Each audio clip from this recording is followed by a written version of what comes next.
Cuban doctor Janet Rosales Rojas spent 3 years working in the city of Poços de Caldas in southwest Brazil.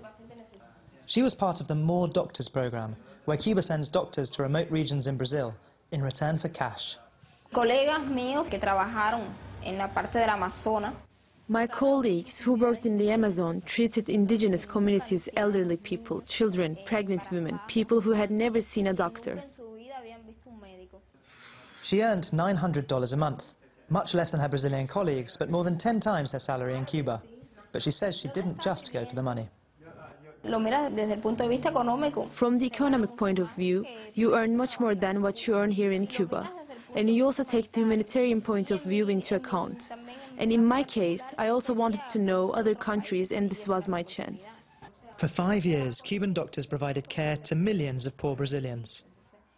But then Brazil's incoming president, Jair Bolsonaro, threatened to halt relations with Cuba and change the agreement. And he described Cuban doctors as slaves, saying the 75% of the cash Brazil pays for their services that's currently retained by Havana should go to them. And Cuba responded by saying it would pull out all of its 11,000 medics. Jair Bolsonaro is the latest in a series of right-wing political leaders who've been elected in Latin America. He's threatened to jail his political opponents and has designated members of Brazil's landless workers movement as terrorists. Experts say the departure of Cuban doctors will leave Brazil's poorest communities without the access to healthcare they need. The dispute is serious for Cuba's Communist Party. The island is struggling economically, and leasing doctors around the world brings in even more cash than tourism.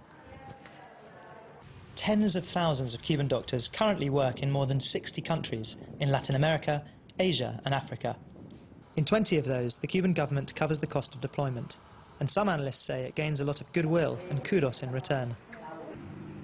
But in most cases, Cuba charges the host country, and losing Brazil will cost the exchequer an estimated $300 million a year. As these medics return home, Communist Party officials will now need to recover the income that Cuba's lost from Brazil, and will be working to redeploy them to new markets as soon as they can. Ed Augustin, TRT World, Havana.